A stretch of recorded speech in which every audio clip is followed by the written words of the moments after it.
ஹலோங்க.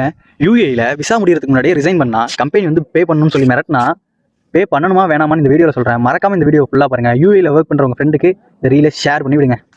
UA பொறுத்தவரையும் ரூலுங்கிறது கிளியராக இருக்கும். விசா, மெடிக்கல், எமிரேட்ஸ் ஐடி இது எல்லாமே கம்பெனியோட ரெஸ்பான்சிபிலிட்டி தான். எம்ப்ளாயர் ரிசைன் பண்ணாலும் அது வந்து பே பண்ணணுமா வேணாமாங்கிறது லேபர் கோட் தான் முடிவு பண்ணும். ஆனால் அது வந்து கம்பெனி வாயால் சொல்லும் நீங்கள் பே பண்ணணும் அப்படின்னு சொல்லி உங்களை மிரட்டி வைக்கும். ஆனால் அது ரூல் கிடையாது. ஆஃபர் லெட்டரில் இருக்குன்னு சொன்னாலும் அது இல்லீகல் கேஸ் தான். அதனால் கம்பெனியோ ஹெச்ஆரோ இவங்கெல்லாம் பே பண்ணணுங்கிறது முடிவு பண்ண மாட்டாங்க. யூஏயோட முகருங்கிற அவங்களும் பின்ன லேபர் கோர்ட்டில் தான் முடிவு பண்ணுவாங்க பே பண்ணணுமா வேணாமா அப்படின்னு. கோர்ட் ஆர்டர் இல்லை, லீகல் நோட்டீஸ் இல்லை, ஜஸ்ட் மிரட்டல் தானா, ஒரு பிரச்சனையும் இல்லை. நீங்கள் வந்துட்டு ரூல்ஸை தெரிஞ்சுக்கணும்.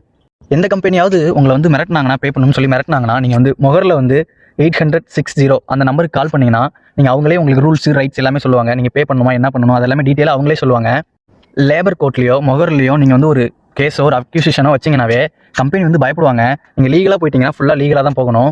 உங்களுக்கு ரெண்டே ஆப்ஷன் தான். ஒன்று லீகலாக ஃபுல்லாக ப்ராசஸ் பண்ணி கேன்சல் ரிசைன் பண்ணணும். அப்படி இல்லைனா மியூச்சுவலாக ப்ராசஸ் பண்ணி கேன்சல் பண்ணணும். ஆனால் பர்சனலாக நான் ஒரு விஷயம் சொல்கிறேன். ரிசைன் பண்ணுறதுங்கிறது ஈஸியாக பண்ணாதீங்க. எனக்கு கஷ்டமாக இருக்குது, அதில் கஷ்டமாக இருக்குது, வேலை அதிகமாக சொல்கிறாங்க, இதெல்லாம் சொல்லி தான் கூப்பிட்ருப்பாங்க. உங்களுக்கு எதனால் ரிசைன், ஒரு வேலிடான ரீசன், சேலரி ஒழுங்காக வரல, வேலை கம்மியாக தான் கொடுக்குறாங்க, அந்த மாதிரி உங்களுக்கு ஒரு வேலிடான ரீசன் இருந்தால் ரிசைன் பண்ணுங்கள். ஏன்னா உங்களை நம்பி ஒரு 8000 திரம்ஸோ ஒரு 7000 திரம்ஸோ இன்வெஸ்ட் பண்ணியிருக்காங்க. யாருன்னே தெரியாதவங்களை நம்பி இன்வெஸ்ட் பண்ணுறாங்க. இப்போ நம்ம அவங்களுக்கு நல்லது செய்யணும்னாலும் பரவாயில்ல, ஒரு கெட்டது பண்ணாமல் இருந்தாவே போதும். 2 வருஷம் மேக்ஸிமம் இருக்க ட்ரை பண்ணுறது தான் நல்லது. அப்படி நீங்கள் சும்மா ஒரு நாள் இன்றைக்கி ஏதோ ஒரு மேனேஜர் திட்டாங்க அதனால் நான் ரிசைன் பண்ணுறேன் அப்படின்னு சொன்னீங்கன்னா அதெல்லாம் வேஸ்ட்டு. அது வந்து கர்மா தான். அது உங்களுக்கு பின்னாடி ஃபியூச்சரில் பாதிப்பாகும். இதே கம்பெனி அந்த தப்புனா கம்பெனிக்கு அதே மாதிரி நடக்கும். இந்த வீடியோவை இதோட என் பண்ணிக்கிறேன். தேங்க்யூ.